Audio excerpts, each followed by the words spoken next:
Good morning. My name is Karamjit Kaur, vocational trainer, healthcare at Government Senior Secondary School, Kariya Pelwan, Firozpur, under Skilltree Consulting Private Limited NSQF project. Today I am presenting the topic Operation Theatre. Definition of Operation Theatre. Operation Theatre ਦੀ ਪਰਿਭਾਸ਼ਾ An operating theatre, operating room or surgery suite is a room within a hospital within which surgical operations are carried out in a sterile environment.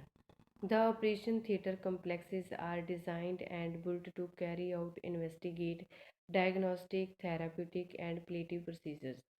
The needs for safety, convenience, and economy guide the planning of a modern operation theatre complex. Whatever the size and numbers, efforts are directed to maintain vital functions, prevent infections, promote healing with safety, comfort, and economy. Operation theatre ਦੀ ਪਰਿਭਾਸ਼ਾ ਕੀ ਹੈ? Operation theatre ਇੱਕ ਕਮਰਾ ਜਾਂ ਚੀਰ-ਫਾੜ ਵਾਲੀ ਥਾਂ ਜੋ ਹਸਪਤਾਲ ਵਿੱਚ ਹੁੰਦਾ ਹੈ, ਜਿਸ ਵਿੱਚ ਚੀਰ-ਫਾੜ ਕੀਟਾਣੂ ਰਹਿਤ ਵਾਤਾਵਰਣ ਹੁੰਦਾ ਹੈ। ਆਪਰੇਸ਼ਨ ਥੀਏਟਰ ਕੰਪਲੈਕਸ ਇਸ ਢੰਗ ਨਾਲ ਡਿਜ਼ਾਈਨ ਕਰਕੇ ਬਣਾਏ ਜਾਂਦੇ ਹਨ ਤਾਂ ਕਿ ਪੁੱਛ ਪੜਤਾਲ, ਜਾਂਚ, ਇਲਾਜ ਹਰ ਢੰਗ ਤਰੀਕੇ ਨੂੰ ਚਾਲੂ ਰੱਖਿਆ ਜਾ ਸਕੇ। ਇਹ ਬਣਤਰ ਹਸਪਤਾਲ ਦੀਆਂ ਲੋੜਾਂ ਅਤੇ ਆਕਾਰ ਅਤੇ ਮਰੀਜ਼ ਦੀ ਆਮਦਨ ਨੂੰ ਮੁੱਖ ਰੱਖ ਕੇ ਬਣਾਈਆਂ ਜਾਂਦੀਆਂ ਹਨ, ਜਿਸ ਨਾਲ ਸੰਬੰਧਿਤ ਲੋੜਾਂ ਪੂਰੀਆਂ ਹੋ ਸਕਣ। ਬਚਾਓ, ਆਰਾਮ, ਆਰਥਿਕਤਾ ਆਧੁਨਿਕ ਆਪਰੇਸ਼ਨ ਥੀਏਟਰ ਦੀ ਲੋੜ ਹਨ, ਭਾਵੇਂ ਕਿੰਨਾ ਆਕਾਰ, ਗਿਣਤੀ ਜਾਂ ਵਿਸ਼ੇਸ਼ਤਾਵਾਂ ਹੋਣ।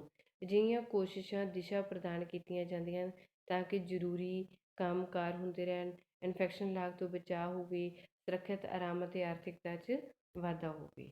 Next one is aims of planning. Operation theatre ਦਾ ਮੰਤਵ ਕੀ ਹੈ? ਏਮਸ ਕੀ ਹੈ? First one is to promote high degree of asepsis. ਉੱਚ ਦਰਜੇ ਦੀ ਰੋਗਾਣੂਹੀਨਤਾ ਕਾਇਮ ਕਰਨੀ। ਆਪਰੇਸ਼ਨ ਥੀਏਟਰ ਰੋਗਾਣੂਹੀਨ ਹੋਣਾ ਚਾਹੀਦਾ, ਕੀਟਾਣੂ ਰਹਿਤ ਹੋਣਾ ਚਾਹੀਦਾ। Ensure maximum safety to patient and staff working in operation theatre. Operation theatre ਵਿੱਚ ਕੰਮ ਕਰਨ ਵਾਲੇ ਸਟਾਫ ਦੀ ਵੱਧ ਤੋਂ ਵੱਧ ਸੁਰੱਖਿਆ ਨੂੰ ਯਕੀਨੀ ਬਣਾਉਣਾ ਤਾਂ ਜੋ ਸਹੀ ਢੰਗ ਨਾਲ ਆਪਰੇਸ਼ਨ ਥੀਏਟਰ ਵਿੱਚ ਕੰਮ ਕਰ ਸਕੇ। Ensure maximum utilisation of operation theatre OT। Operation theatre ਦੀ ਵੱਧ ਤੋਂ ਵੱਧ ਵਰਤੋਂ ਨੂੰ ਯਕੀਨੀ ਬਣਾਉਣਾ। Ensure maximum comfort to the surgical team considering long hours of work in difficult posture. Operation ਕਰਨ ਵਾਲੀ ਟੀਮ ਨੂੰ ਵੱਧ ਤੋਂ ਵੱਧ ਆਰਾਮ ਪ੍ਰਦਾਨ ਕਰਨਾ, ਇਹ ਸੋਚਦੇ ਹੋਏ ਕਿ ਉਹਨਾਂ ਨੇ ਵੱਖ-ਵੱਖ ਢੰਗ ਵਿੱਚ ਕਈ ਘੰਟੇ ਕੰਮ ਕਰਨਾ। ਆਪਰੇਸ਼ਨ ਥੀਏਟਰ ਦੇ ਵਿੱਚ ਲਗਾਤਾਰ 12-12 ਘੰਟੇ, 18-18 ਘੰਟੇ ਮਤਲਬ ਜੋ ਵੀ ਸਟਾਫ ਹੈ ਉਸਨੂੰ ਆਪਰੇਸ਼ਨ ਥੀਏਟਰ ਡਾਕਟਰਸ ਨੂੰ ਆਪਰੇਸ਼ਨ ਥੀਏਟਰ ਦੇ ਵਿੱਚ ਕੰਮ ਕਰਨਾ ਪੈਂਦਾ ਤਾਂ ਜੋ ਉਹਨਾਂ ਨੂੰ ਵੱਧ ਤੋਂ ਵੱਧ ਆਰਾਮ ਦੇਣਾ ਚਾਹੀਦਾ ਹੈ ਤਾਂ ਜੋ ਸਹੀ ਢੰਗ ਨਾਲ ਆਪਰੇਸ਼ਨ ਥੀਏਟਰ ਦੇ ਵਿੱਚ ਕਈ ਘੰਟੇ ਕੰਮ ਕਰ ਸਕਣ। To provide complete environment control. ਪੂਰੀ ਤਰ੍ਹਾਂ ਵਾਤਾਵਰਨ ਨੂੰ ਕੰਟਰੋਲ ਕਰਨਾ। Flexibility of uses operating suit.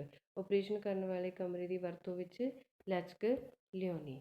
Next one is location of OT। The best location for the OT is the one which permits a convenient and uncomplicated flow of patients and staff. It should be close to surgical wards and ICU.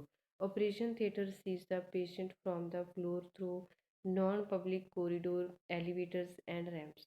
In most cases, patients are returned through the same route. Convenient access to elevator is therefore essential. Operation theatre ਦੀ ਸਭ ਤੋਂ ਵਧੀਆ ਸਥਿਤੀ ਉਹ ਹੁੰਦੀ ਹੈ ਜਿਸ ਵਿੱਚ ਆਰਾਮ ਨਾਲ ਅਤੇ ਬਿਨਾਂ ਕਿਸੇ ਮੁਸ਼ਕਲ ਦੇ ਮਰੀਜ਼ ਦੇ ਸਟਾਫ ਮਤਲਬ ਪਹੁੰਚਣ। ਆਪਰੇਸ਼ਨ ਥੀਏਟਰ ਇਸ ਤਰੀਕੇ ਨਾਲ ਬਣਿਆ ਹੋਣਾ ਚਾਹੀਦਾ ਹੈ ਹਸਪਤਾਲ ਦੇ ਵਿੱਚ ਕਿ ਮਰੀਜ਼ ਅਤੇ ਜਿਹੜਾ ਸਟਾਫ ਹੈ ਉਹ ਬਹੁਤ ਹੀ ਬਿਨਾਂ ਕਿਸੇ ਮੁਸ਼ਕਲ ਦੇ ਆਪਰੇਸ਼ਨ ਥੀਏਟਰ ਵਿੱਚ ਪਹੁੰਚ ਸਕਣ। ਇਹ ਸਰਜੀਕਲ ਚੀਰ-ਫਾੜ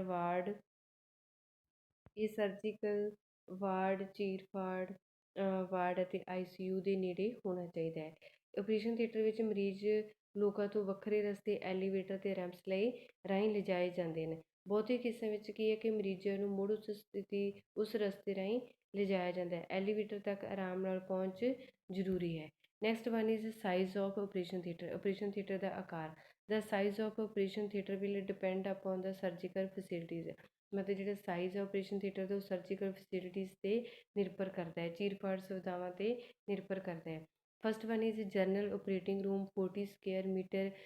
ਆਮ ਆਪਰੇਸ਼ਨ ਦਾ ਕਮਰਾ ਕੀ ਹੈ? 40 ਵਰਗ ਮੀਟਰ ਹੈ। Second one is CVTS neurology orthopaedic 60 square metre additional adjoining room is required for heart lung machine. Neurology ਜੋ ਕਿ ਦਿਮਾਗੀ ਤੌਰ 'ਤੇ ਜਿਨ੍ਹਾਂ ਦੇ ਆਪਰੇਸ਼ਨ ਕੀਤੇ ਜਾਂਦੇ ਆ, ਜਿਹੜੇ ਦਿਮਾਗੀ ਤੌਰ 'ਤੇ ਕੋਈ ਦਿਮਾਗ ਦਾ ਆਪਰੇਸ਼ਨ ਕਰਨਾ ਹੈ, ਹੱਡੀਆਂ ਸੰਬੰਧੀ ਆਰਥੋਪੈਡਿਕ। ਇਹ 60 ਵਰਗ ਮੀਟਰ ਨਾਲ ਲੱਗਦਾ ਕਮਰਾ ਦਿਲ ਅਤੇ ਫੇਫੜੇ ਦੀ ਮਸ਼ੀਨ ਲਈ ਲੋੜੀਂਦਾ ਹੈ। ਐਂਡੋਸਕੋਪੀ ਕਮਰਾ, ਜਿਸ ਲਈ 20 ਵਰਗ ਮੀਟਰ ਥਾਂ ਦੀ ਲੋੜ ਹੈ। Endoscopy suite will require procedure room of 20 square metre. Endoscopy ਕਮਰਾ ਹੈ ਜਿਸ ਲਈ 20 ਵਰਗ ਮੀਟਰ ਦੀ ਥਾਂ ਦੀ ਲੋੜ ਹੈ। Next one is the operation of theatre of 200 to 300 bed district hospital. The optimum size is 18 into 18 to 18 into 20, but no more than 400 square metre. ਜ਼ਿਲ੍ਹਾ ਹਸਪਤਾਲ ਜੋ ਕਿ 200 ਜਾਂ 300 ਬੈੱਡ ਦਾ ਹੁੰਦਾ ਹੈ, ਜਿਹਦਾ ਆਮ ਆਕਾਰ ਕਿ 18x18 ਤੋਂ ਲੈ ਕੇ 18x20 ਮਤਲਬ, ਬਟ ਇਹਦਾ 400 ਸਕੁਅਰ ਮੀਟਰ ਤੋਂ ਜ਼ਿਆਦਾ ਨਹੀਂ ਹੁੰਦਾ। Operation theatre zone, first one is protective zone. Protective zone ਮਤਲਬ ਬਚਾਓ ਵਾਲਾ zone. This is at the entrance of operating theatre. It includes change room for all medical paramedical staff with convenience transfer bay for patient material and equipment. It also includes room for administrative staff, stores and records.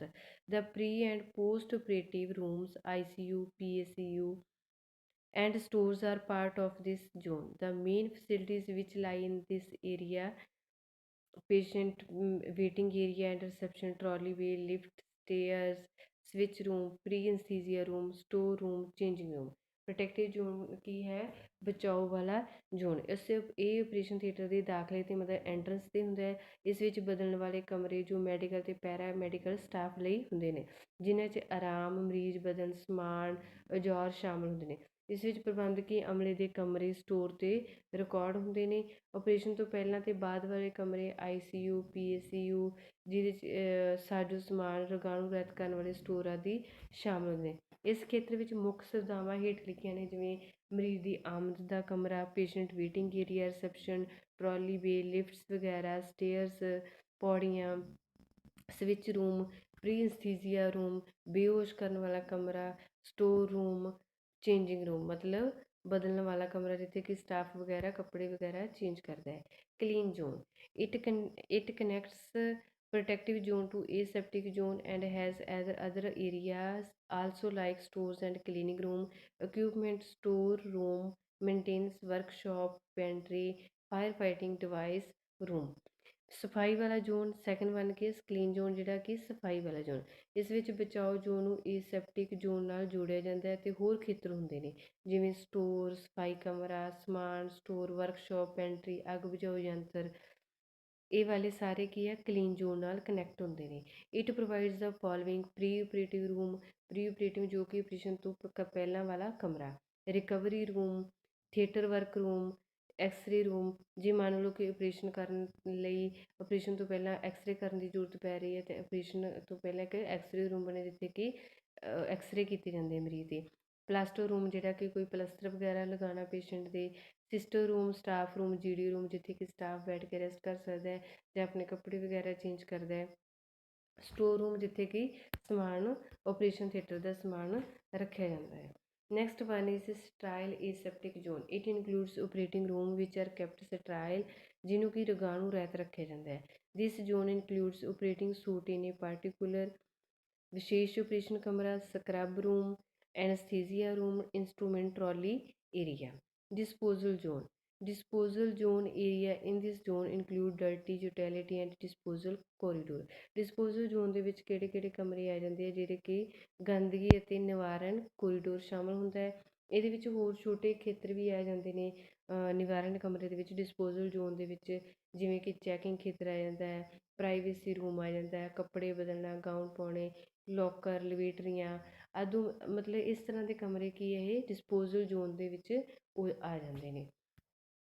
Next one is operation theatre staff, ਜੋ operation theatre ਦੇ ਵਿੱਚ staff ਕੰਮ ਕਰਦਾ ਹੈ, ਠੀਕ ਹੈ, ਉਸ ਦੇ ਬਾਰੇ। Operation theatres are under the department of surgical facilities. The work cannot be assigned to a single entity as it is a teamwork। The operating theatres are the perfect place to demonstrate the teamwork। The teamwork takes place under the leadership of the head of the department of surgery and a devoted sister, OT GDA, and technician responsible for functioning of the theatre. The following medical paramedical staff are generally present in the operation theatre. Operation theatre ਚੀਰਫਾੜ ਸੁਵਿਧਾਵਾਂ ਦੇ ਵਿਭਾਗ ਦੇ ਅਧੀਨ ਹਨ। ਇਹ ਕੰਮ ਇਕੱਲੇ ਨੂੰ ਨਹੀਂ ਸੌਂਪਿਆ ਜਾ ਸਕਦਾ ਹੈ, ਇਹ ਟੀਮ ਦਾ ਕੰਮ ਹੁੰਦਾ ਹੈ। ਆਪਰੇਸ਼ਨ ਥੀਏਟਰ ਟੀਮ ਵਰਕ ਦੀ ਪੂਰੀ ਥਾਂ ਹੈ। ਇਹ ਟੀਮ ਚੀਰਫਾੜ ਵਿਭਾਗ ਦੇ ਮੁਖੀ ਅਤੇ ਲੀਡਰਸ਼ਿਪ ਵਿੱਚ ਕੰਮ ਕਰਦੀ ਹੈ, ਜਿਹਦੇ ਵਿੱਚ ਕਿ sister, OT operation theatre sister, GDA ਆਮ ਡਿਊਟੀ ਸਹਾਇਕ, ਤਕਨੀਕੀ ਅਮਲਾ ਜੋ ਕਿ ਤਕਨੀਕੀ ਮਾਹਰ ਹੁੰਦੇ ਨੇ। ਕੋਈ ਵੀ ਮਸ਼ੀਨਾਂ ਦੇ ਵਿੱਚ ਕੋਈ ਡਿਫਾਲਟ ਆ ਗਿਆ, ਮਸ਼ੀਨ ਚੱਲ ਨਹੀਂ ਰਹੀ ਆਪਰੇਸ਼ਨ ਥੀਏਟਰ ਦੇ ਵਿੱਚ, ਉਹ ਸਾਰੀਆਂ ਚੀਜ਼ਾਂ ਨੂੰ ਚੈੱਕ ਕਰਦੇ ਨੇ। ਆਪਰੇਸ਼ਨ ਕਰਨ ਤੋਂ ਪਹਿਲਾਂ ਹਰ ਚੀਜ਼ ਨੂੰ ਚੈੱਕ ਕਰਦੇ ਨੇ। ਇਸ ਵਿੱਚ ਹੇਠ ਲਿਖੇ ਹੋਰ ਵੀ ਮੈਡੀਕਲ ਸਟਾਫ ਨੇ ਜਿਹੜੇ ਕਿ ਆਪਰੇਸ਼ਨ ਥੀਏਟਰ ਦੇ ਵਿੱਚ ਸ਼ਾਮਲ ਹੁੰਦੇ ਨੇ। First one is surgeon specialised in the particular branch of surgery. Surgeon ਉਹ ਹੁੰਦਾ ਹੈ ਜਿਹੜਾ ਕਿ ਸਪੈਸ਼ਲਾਈਜ਼ਡ ਹੁੰਦਾ ਹੈ, ਮਤਲਬ ਇੱਕ ਵਿਸ਼ੇਸ਼ ਜਿਹੜਾ ਚੀਰਫਾੜ ਦੇ ਵਿੱਚ ਮਾਹਰ ਹੁੰਦਾ ਗਾ। ਜਿਵੇਂ ਅੱਖਾਂ ਦਾ ਡਾਕਟਰ ਹੋਇਆ, ਅੱਖਾਂ ਦਾ ਆਪਰੇਸ਼ਨ ਕਰਦਾ, ਨੱਕ ਦਾ ਡਾਕਟਰ ਨੱਕ ਦਾ ਆਪਰੇਸ਼ਨ ਕਰਦਾ, ਹਾਰਟ ਦਾ ਡਾਕਟਰ ਹਾਰਟ ਦੀ ਸਰਜਰੀ ਕਰਦਾ। ਇਸ ਤਰ੍ਹਾਂ ਕਰਕੇ ਜਿਹੜਾ ਕਿ ਆਪਣੇ ਇੱਕ ਸਪੈਸੀਫਿਕ ਡਿਸੀਜ਼ ਦੇ ਵਿੱਚ ਕੀ ਆ ਮਾਹਰ ਹੁੰਦਾ ਅੰਗ ਦੇ ਵਿੱਚ। ਸਾਡੇ ਜੋ ਬੋਡੀ ਦੇ ਸਿਸਟਮ ਨੇ, ਹਰੇਕ ਬੋਡੀ ਦੇ ਸਿਸਟਮ ਦੇ ਇੱਕ ਮਾਹਰ ਡਾਕਟਰ ਹੁੰਦੇ ਨੇ। ਦਿਮਾਗ ਦੇ ਡਾਕਟਰ, ਅੱਖਾਂ ਦੇ ਡਾਕਟਰ, ਦਿਲ ਦੇ ਡਾਕਟਰ, ਪੇਟ ਦੇ ਡਾਕਟਰ, ਇਸ ਤਰ੍ਹਾਂ ਉਹ ਅਲੱਗ ਅਲੱਗ ਹੱਡੀਆਂ ਦੇ ਡਾਕਟਰ, ਉਹ ਉਸੇ ਚੀਜ਼ਾਂ ਦੇ ਉਸੇ ਅੰਗਾਂ ਦੇ ਹੀ ਆਪਰੇਸ਼ਨ ਕਰਦੇ ਨੇ। Assistant surgeon specialised but practising with the senior surgeon. Assistant surgeon ਉਹ ਹੁੰਦਾ ਕਿ ਜਿਹੜਾ ਕਿ ਸੀਨੀਅਰ ਸਰਜਨ ਦੇ ਨਾਲ ਆਪਰੇਸ਼ਨ ਥੀਏਟਰ ਦੇ ਵਿੱਚ ਕੰਮ ਕਰਾਉਂਦਾ। House surgeon if it is a medical college hospital. Medical student, ਜਿਹੜੇ ਮੈਡੀਕਲ ਸਟੂਡੈਂਟ ਜਿਹਨੇ ਕਿ ਕਾਲਜ ਦੇ ਵਿੱਚ ਸਟੱਡੀ ਕਰ ਰਹੇ ਨੇ, ਜਿਹੜੇ ਕਿ ਨਾਲ ਹੋਸਪਿਟਲ ਦੇ ਵਿੱਚ ਡਿਊਟੀਆਂ ਕਰਦੇ ਨੇ, ਉਹ ਵੀ ਆਪਰੇਸ਼ਨ ਥੀਏਟਰ ਦੇ ਵਿੱਚ ਹੁੰਦੇ ਨੇ। ਜੋ ਕਿ medical student MBBS doctor, BDS ਹੋਏ, ਨਰਸਿੰਗ ਸਟੂਡੈਂਟ ਹੋਏ, ਉਹ ਸਾਰੇ ਕੀ ਆਪਰੇਸ਼ਨ ਥੀਏਟਰ ਦੇ ਵਿੱਚ ਨਾਲ ਹੈਲਪ ਕਰਵਾਉਂਦੇ ਨੇ, ਸਿੱਖਦੇ ਨੇ। The other theatre nurses specialise to work in special operating room. ਜਿਹੜੀਆਂ ਹੋਰ ਨਰਸਿਸ ਜਿਹੜੀਆਂ ਕਿ ਸਪੈਸ਼ਲ ਮਤਲਬ ਆਪਰੇਸ਼ਨ ਥੀਏਟਰ ਜਿਹੜੀ ਨਰਸ ਹੁੰਦੀ ਨੇ ਜੋ ਕਿ ਆਪਰੇਸ਼ਨ ਥੀਏਟਰ ਦੇ ਵਿੱਚ ਕੰਮ ਕਰਨਾ ਚਾਹੁੰਦੀ ਹੈ। Head nurse of each OT operation theatre ਦੀ head nurse. Staff nurses, medical ਅਤੇ nursing student, operation room technician, ਜਿਹੜੇ ਕਿ ਟੈਕਨੀਸ਼ੀਅਨ ਹੁੰਦੇ ਨੇ ਜਿਹੜੇ ਕਿ ਮਸ਼ੀਨਾਂ ਚੈੱਕ ਕਰਦੇ ਨੇ ਆਪਰੇਸ਼ਨ ਕਰਨ ਤੋਂ ਪਹਿਲਾਂ। ਵੈਂਟੀਲੇਟਰ ਹੋਇਆ, ਲੰਗ ਮਸ਼ੀਨ ਹੋਈ, ਇਸ ਤਰ੍ਹਾਂ ਜਿਹੜੀਆਂ ਮਸ਼ੀਨਾਂ ਚੈੱਕ ਕਰਦੇ ਨੇ। The other staff such as attendant and cleaner, ਜੋ ਕਿ ਸਫਾਈ ਸੇਵਕ ਹੋ ਗਏ। General duty assistant, his her presence depend upon the policy of the hospital. ਇਹ ਜਿਹੜਾ ਜਨਰਲ ਡਿਊਟੀ ਸਹਾਇਕ ਹੈ, ਇਹਦੀ ਕੀ ਹੈਗੀ ਹੈ ਇੰਪੋਰਟੈਂਸ ਆ, ਜਿਹੜੀ ਪ੍ਰੈਜੈਂਸ ਆ ਉਹ ਡਿਪੈਂਡ ਕਰਦੀ ਹੈਗੀ ਆ ਹੋਸਪਿਟਲ ਦੀ ਪੋਲਿਸੀ 'ਤੇ ਡਿਪੈਂਡ ਕਰਦੀ ਹੈ। ਇਕਉਪਮੈਂਟਸ ਇਨ ਦਾ ਆਪਰੇਸ਼ਨ ਥੀਏਟਰ। ਆਪਰੇਸ਼ਨ ਥੀਏਟਰ ਦੇ ਵਿੱਚ ਕਿਹੜੇ ਕਿਹੜੇ ਇਕਉਪਮੈਂਟ ਵਰਤੇ ਜਾਂਦੇ ਨੇ, ਯੂਜ਼ ਕੀਤੇ ਜਾਂਦੇ ਨੇ ਡਿਊਰਿੰਗ ਆਪਰੇਸ਼ਨ, ਜਿਹੜੇ ਕਿ ਮੋਸਟਲੀ ਹਰੇਕ ਆਪਰੇਸ਼ਨ ਦੇ ਵਿੱਚ ਕੁਛ ਕੁ ਕੋਮਨ ਇੰਸਟਰੂਮੈਂਟ ਨੇ, ਡਿਵਾਈਸ ਨੇ ਜਿਹੜੇ ਕਿ ਯੂਜ਼ ਕੀਤੇ ਜਾਂਦੇ ਨੇ। The modern operation theatre is highly equipped. ਅੱਜ ਕੱਲ੍ਹ ਜੋ ਆਪਰੇਸ਼ਨ ਥੀਏਟਰ ਨੇ ਬਹੁਤ ਹੀ ਪੂਰੀ ਤਰ੍ਹਾਂ ਤਿਆਰ ਬਰ ਤਿਆਰ ਹੁੰਦੇ ਨੇ। The range of equipment of operation theatre will depend upon the OT of a particular specialty. However, some of the equipment used in modern operation theatre are as follow. Operation theatre ਵਿੱਚ ਸਮਾਨ ਦੀ ਜਿਹੜੀ ਹੱਦ ਹੈ ਵਿਸ਼ੇਸ਼ ਕਾਰਨ ਕਰਕੇ ਹੁੰਦੀ ਹੈ, ਜੋ ਕਿ ਮਤਲਬ ਜੋ ਜਿਸ ਤਰ੍ਹਾਂ ਦਾ ਆਪਰੇਸ਼ਨ ਕਰਨਾ ਹੈ ਉਸ ਤਰ੍ਹਾਂ ਉਹਦੇ 'ਤੇ ਡਿਪੈਂਡ ਕਰਦਾ ਹੈ, ਉਸ ਤਰ੍ਹਾਂ ਦਾ ਸਮਾਨ ਉੱਥੇ ਯੂਜ਼ ਕੀਤਾ ਜਾਂਦਾ ਹੈ। ਹਰ ਆਪਰੇਸ਼ਨ ਲਈ ਅਲੱਗ ਡਿਫਰੈਂਟ ਸਮਾਨ ਯੂਜ਼ ਕੀਤਾ ਹੈ। ਕੁਛ ਚੀਜ਼ਾਂ ਕੋਮਨ ਨੇ ਜਿਵੇਂ OT table, operation theatre table, anaesthesia machine, ਬੇਹੋਸ਼ੀ ਵਾਲੀ machine, anaesthesia ventilator, anaesthesia defibrillator, neonatal multiparameter monitor, cautery machine, central suction, CR machine, EO drilling system, arthroscope, endoscopy surgery, lithoclast, lithotripter, ਇਹ ਸਾਰੀਆਂ ਮਸ਼ੀਨਾਂ ਨੇ ਜਿਹੜੀਆਂ ਕਿ ਆਪਰੇਸ਼ਨ ਥੀਏਟਰ ਦੇ ਵਿੱਚ ਯੂਜ਼ ਕੀਤੀਆਂ ਜਾਂਦੀਆਂ ਨੇ, ਜਿਹੜੀਆਂ ਕਿ ਆਪਰੇਸ਼ਨ ਥੀਏਟਰ ਦੇ ਵਿੱਚ ਯੂਜ਼ ਕੀਤੀਆਂ ਜਾਂਦੀਆਂ। ਜਿਵੇਂ ਆਪਰੇਸ਼ਨ OT ਟੇਬਲ ਹੋਇਆ, ਵੈਂਟੀਲੇਟਰ ਹੈ, ਡੀਫਿਬਰੀਲੇਟਰ ਮਸ਼ੀਨ ਹੈ, ਸਕਸ਼ਨਿੰਗ ਮਸ਼ੀਨ ਹੈ, CR ਮਸ਼ੀਨ ਹੈ, ਇਹ ਸਾਰੀਆਂ ਮਸ਼ੀਨਾਂ ਨੇ ਜਿਹੜੀਆਂ ਕਿ ਆਪਰੇਸ਼ਨ ਥੀਏਟਰ ਦੇ ਵਿੱਚ ਡਿਊਰਿੰਗ ਆਪਰੇਸ਼ਨ ਮਰੀਜ਼ ਲਈ ਯੂਜ਼ ਕੀਤੀਆਂ ਜਾਂਦੀਆਂ। ਇਕਉਪਮੈਂਟ ਕੈਪਟ ਇਨ ਦਾ ਕਾਰਡਿਕ ਸਰਜਰੀ। ਕਾਰਡਿਕ ਜਿਹੜੀ ਕਿ ਹਾਰਟ ਦੀ ਸਰਜਰੀ ਕੀਤੀ ਜਾਂਦੀ ਉਹਦੇ ਲਈ heart lung machine, octopus, defibrillator, fibrillator, multiparameter, hemotherm, ACT machine, ਇਹ ਸਾਰੀਆਂ ਆਪਰੇਸ਼ਨ ਥੀਏਟਰ ਦੇ ਵਿੱਚ ਯੂਜ਼ ਕੀਤੀਆਂ ਜਾਂਦੀਆਂ। ਨੈਕਸਟ ਹੈ ਟ੍ਰੇਨਿੰਗ ਆਫ ਸਟਾਫ ਨੂੰ ਟ੍ਰੇਨਿੰਗ ਦੇਣੀ ਆਪਰੇਸ਼ਨ ਥੀਏਟਰ ਦੇ ਵਿੱਚ ਕਿਵੇਂ ਕੰਮ ਕਰਨਾ ਹੈ, ਜੋ ਆਧੁਨਿਕ ਤਕਨੀਕ ਹੈ ਉਹਨਾਂ ਨੂੰ ਕਿਵੇਂ ਯੂਜ਼ ਕਰਨਾ, ਜੋ ਨਵੀਆਂ ਟੈਕਨੀਕਸ ਆ ਰਹੀਆਂ ਨੇ ਉਹਨਾਂ ਨੂੰ ਕਿਵੇਂ ਯੂਜ਼ ਕਰਨਾ, ਉਹ ਸਾਰੀ ਟ੍ਰੇਨਿੰਗ ਮਤਲਬ ਸਟਾਫ ਨੂੰ ਦੇਣੀ। All staff members should be trained in the maintenance of asepsis and universal precaution. Training of staff is done on technical skills and non-technical skills.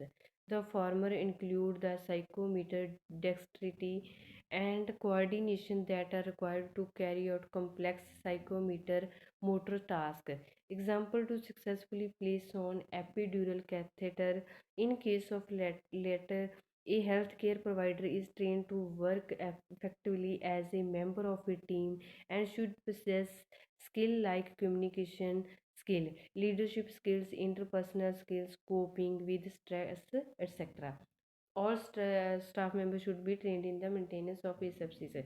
ਸਾਰੇ ਅਮਲੇ ਦੇ ਮੈਂਬਰ ਨੂੰ ਕੀ ਹੈ ਵਿਸ਼ ਅਣੂਹੀਨਤਾ ਸਭ ਦੇ ਦਬਾਅ ਲਈ ਟ੍ਰੇਨਡ ਕੀਤਾ ਜਾਣਾ ਚਾਹੀਦਾ। ਮਤਲਬ ਹਸਪੀਟਲ ਦੇ ਵਿੱਚ ਆਪਰੇਸ਼ਨ ਥੀਏਟਰ ਨੂੰ ਕਿੱਦਾਂ ਰੋਗਾਣੂ ਰਹਿਤ ਰੱਖਣਾ, ਕੀਟਾਣੂ ਰਹਿਤ ਰੱਖਣਾ, ਉਹਦੇ ਲਈ ਟ੍ਰੇਨਡ ਕੀਤਾ ਜਾਣਾ ਚਾਹੀਦਾ ਹੈ। ਕੋਈ ਵੀ ਵਿਅਕਤੀ ਆਪਰੇਸ਼ਨ ਥੀਏਟਰ ਦੇ ਸਟਾਫ ਨੂੰ ਨਹੀਂ ਵੇਖਦਾ, ਜਦੋਂ ਮਰੀਜ਼ ਬੇਹੋਸ਼ ਹੁੰਦਾ ਹੈ ਰਿਸ਼ਤੇਦਾਰ ਕੀ ਹੈ ਬਾਹਰ ਹੀ ਉਡੀਕ ਕਰਦੇ ਨੇ। ਮਰੀਜ਼ ਦਾ ਜੀਵਨ ਆਪਰੇਸ਼ਨ ਥੀਏਟਰ ਦੀ ਟੀਮ ਦੇ ਹੱਥ ਹੁੰਦਾ ਹੈ। ਕਿਸੇ ਵੀ ਵਿਅਕਤੀ ਨੂੰ ਓਟੀ ਵਿੱਚ ਦੇਖਣ ਦੀ ਲੋੜ ਨਹੀਂ ਹੁੰਦੀ। ਆਪਰੇਸ਼ਨ ਥੀਏਟਰ ਦੇ ਵਿੱਚ ਕੀ ਹੈ ਕਿ ਮਰੀਜ਼ ਦਾ ਬਚਾਓ ਹੀ ਸਭ ਤੋਂ ਮਹੱਤਵਪੂਰਨ ਹੁੰਦਾ ਹੈ। ਇਸ ਲਈ ਕੀ ਹੈ ਕਿ ਜਿਹੜੇ ਕਿ ਸਟਾਫ ਨੂੰ ਟ੍ਰੇਨਿੰਗ ਦਿੱਤੀ ਜਾਂਦੀ ਹੈ ਟੈਕਨੀਕਲ ਅਤੇ ਨੋਨ ਟੈਕਨੀਕਲ ਸਟਾਫ ਦੀ ਟ੍ਰੇਨਿੰਗ ਟੈਕਨੀਕਲ ਨੋਨ ਟੈਕਨੀਕਲ ਹੁਨਰਾਂ ਵਿੱਚ ਹੋਣੀ ਚਾਹੀਦੀ ਹੈ। ਟੈਕਨੀਕਲ ਸਟਾਫ ਜਿਵੇਂ ਪਿਸ਼ਾਬ ਦੀ ਨਿਕਾਸ ਨਾਲੀ ਲਾਉਣੀ, ਠੀਕ ਹੈ, ਕੈਥੇਟਰ ਲਗਾਉਣਾ ਆਦਿ ਵਿੱਚ ਟ੍ਰੇਨਡ ਹੋਣਾ ਚਾਹੀਦਾ। ਹੈਲਥ ਕੇਅਰ ਪ੍ਰੋਵਾਈਡਰ ਵਿੱਚ ਬੋਲਚਾਲ ਦੀ ਕਲਾ, ਅਗਵਾਈ ਦੀ ਕਲਾ, ਮੇਲ ਜੋਲ ਕਲਾ, ਤਣਾਅ ਦੀ ਸਥਿਤੀ ਨੂੰ ਨਜਿੱਠਣ ਦੀ ਟ੍ਰੇਨਿੰਗ ਦਿੱਤੀ ਜਾਣੀ ਚਾਹੀਦੀ ਹੈ। ਕਈ ਵਾਰ ਪੇਸ਼ੈਂਟ ਦੇ ਜਿਹੜੇ ਘਰ ਦੇ ਰਿਸ਼ਤੇਦਾਰ ਨੇ, ਜਿਹੜੇ ਨਾਲ ਦੇ ਫੈਮਿਲੀ ਮੈਂਬਰ ਨੇ ਉਹ ਘਬਰਾ ਜਾਂਦੇ ਨੇ, ਉਹਨਾਂ ਨੂੰ ਨਜਿੱਠਣਾ, ਉਹਨਾਂ ਨਾਲ ਮੇਲ ਜੋਲ ਦੀ ਕਲਾ ਬਣਾਉਣੀ। ਜੇ ਤਣਾਅਪੂਰਨ ਜਾਂ ਕੋਈ ਪੇਸ਼ੈਂਟ ਜ਼ਿਆਦਾ ਸੀਰੀਅਸ ਆ ਉਸ ਤਣਾਅ ਦੀ ਸਥਿਤੀ ਨੂੰ ਕਿਵੇਂ ਨਜਿੱਠਣਾ ਉਹਦੇ ਲਈ ਟ੍ਰੇਨਿੰਗ ਦਿੱਤੀ ਜਾਂਦੀ ਹੈ ਤਾਂ ਜੋ ਇਹ ਟੀਮ ਹੈ ਇੱਕ ਪ੍ਰਭਾਵਸ਼ਾਲੀ ਮੈਂਬਰ ਬਣ ਸਕੇ। ਦੂਜਿਆਂ ਦੇ ਸੰਬੰਧ ਵਿੱਚ ਸਿਹਤ ਸੰਭਾਲ ਵਾਲਾ ਕੰਮ ਟ੍ਰੇਨਡ ਕੀਤਾ ਜਾਂਦਾ ਹੈ ਤਾਂ ਜੋ ਹਰ ਤਰ੍ਹਾਂ ਦੇ ਹੁਨਰਾਂ ਨਾਲ ਲੈਸ ਹੁੰਦਾ ਹੈ ਕਿ ਹਰ ਤਰ੍ਹਾਂ ਦਾ ਹੁਨਰ ਹੋਣਾ ਚਾਹੀਦਾ ਕਿ ਕਿਸ ਤਰ੍ਹਾਂ ਦੀ ਸਿਚੁਏਸ਼ਨ ਦੇ ਵਿੱਚ ਪੇਸ਼ੈਂਟ ਨੂੰ ਕਿਵੇਂ ਸੰਭਾਲਣਾ ਹੈ। Patient safety is utmost importance, open communication and effective interdisciplinary teamwork helps in successfully achieving the target of providing safety to the patient. Teamwork can be defined as a set of interrelated behaviors, action, coordination, and attitude that facilitate the required task. A work that must be completed. The quality and effectiveness of team communication depend on team coordination and efficiency. ਮਤਲਬ ਕੀ ਹੈ ਕਿ ਮਰੀਜ਼ ਦਾ ਜਿਹੜਾ ਬਚਾਓ ਸਭ ਤੋਂ ਵੱਧ ਮਹੱਤਵਪੂਰਨ ਹੈ। ਖੁੱਲ੍ਹੀ ਗੱਲਬਾਤ, ਪ੍ਰਭਾਵੀ ਟੀਮ ਵਰਕ ਮਰੀਜ਼ਾਂ ਦੇ ਬਚਾਓ ਦਾ ਨਿਸ਼ਾਨਾ ਪੂਰਾ ਕਰਦਾ ਹੈ। ਟੀਮ ਵਰਕ ਵਿੱਚ ਵਰਤਾਓ ਕੰਮ ਹੋਰ ਗੁਣਾਂ ਨਾਲ ਲੋੜੀਂਦਾ ਕੰਮ ਪੂਰਾ ਕੀਤਾ ਜਾ ਸਕਦਾ ਹੈ। ਟੀਮ ਦੇ ਮੈਂਬਰ ਨੂੰ ਗਿਆਨ, ਹੁਨਰ, ਵਰਤਾਰੇ ਅਤੇ ਨਿਸ਼ਾਨੀ ਦੀ ਪ੍ਰਾਪਤੀ ਕਰਨੀ ਚਾਹੀਦੀ ਹੈ। ਉਹਨਾਂ ਨੂੰ ਪੂਰੀ ਟ੍ਰੇਨਿੰਗ ਦਿੱਤੀ ਜਾਂਦੀ ਹੈ ਕਿ ਕਿਵੇਂ ਤੁਸੀਂ ਪੇਸ਼ੈਂਟ ਦੇ ਰਿਸ਼ਤੇਦਾਰ ਨਾਲ ਜਾਂ ਪੇਸ਼ੈਂਟ ਨਾਲ ਕਿਸ ਤਰ੍ਹਾਂ ਦਾ ਵਿਵਹਾਰ ਕਰਨਾ। ਇਹ ਸਾਰੇ ਮਤਲਬ ਮਰੀਜ਼ ਦੇ ਬਚਾਅ ਲਈ ਇਹ ਜਿੰਨੀਆਂ ਵੀ ਅਪਰੋਚ ਕੀਤੀਆਂ ਜਾਂਦੀਆਂ ਨੇ, ਜਿੰਨੀਆਂ ਵੀ ਟ੍ਰੇਨਿੰਗ ਦਿੱਤੀਆਂ ਜਾਂਦੀਆਂ ਡਾਕਟਰਸ ਨੂੰ, ਸਟਾਫ ਨੂੰ, ਉਹ ਇਸ ਕਰਕੇ ਹੀ ਆਧੁਨਿਕ ਤਕਨੀਕਾਂ ਅਪਣਾਈਆਂ ਜਾਂਦੀਆਂ ਕਿ ਮਰੀਜ਼ ਦੇ ਬਚਾਅ ਲਈ ਹਰ ਪਾਸੇ ਕੋਸ਼ਿਸ਼ ਕੀਤੀ ਜਾਂਦੀ ਹੈ। Thank you.